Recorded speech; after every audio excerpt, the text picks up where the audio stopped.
You know, I get inspiration for videos from all sorts of places: the internet, magazines, news articles, even AI itself. But today's, well, that was born from a geeky lunchtime conversation with a mate as we sat on a bench eating chips overlooking the sea. It was one of those summer moments where the sun was out, the waves were doing their thing, and somehow the conversation drifted from we should have got a bread roll with these chips to is AI actually creative? And once you start tugging on that thread, the whole topic opens up. Now, large language models, these enormous systems we interact with every day, are at their core prediction engines. They don't imagine and they don't feel, and they certainly don't sit on benches contemplating the ocean.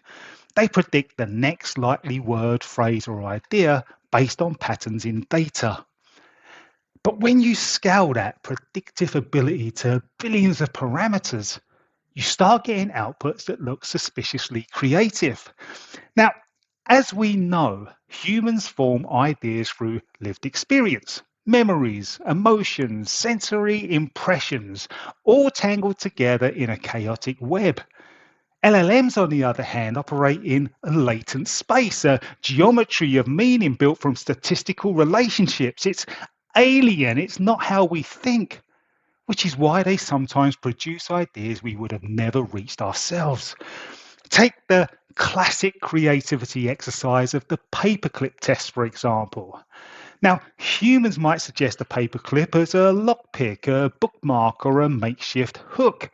All great ideas, but nothing particularly groundbreaking. Modern AI, we discovered, produced some genuinely intuitive solutions.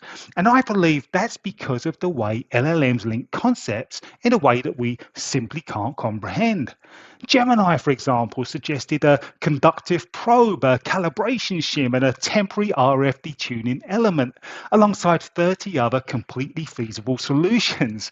And being nothing if not skeptical, it turns out that the majority of what was suggested was technically plausible. The main specific uses that emerge from the way AI links concepts across electronics, physics, robotics, and engineering. Novel ideas from a completely different cognitive geometry. And that's where the debate gets lively. If creativity is defined as producing something novel and useful, then AI is undeniably doing that. Not with intention, not with emotion, but through a completely different cognitive geometry. But if we argue that creativity requires self awareness, intent, or personal meaning, then AI isn't creative at all. It's performing a kind of statistical sleight of hand, dazzling us with outputs that look imaginative because they emerge from a vast interconnected landscape of learned relationships. And while I'm admittedly on my third energy drink of the day, it's left me a little frazzled.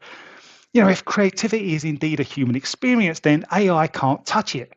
But if creativity is a process, a way of generating new combinations of ideas, then AI isn't just participating, it's expanding the space of what's possible, which means the future of creativity may not be humans versus machines, but humans working alongside systems that think in ways we never could, systems that turn prediction into possibility and possibility into something that looks remarkably like imagination.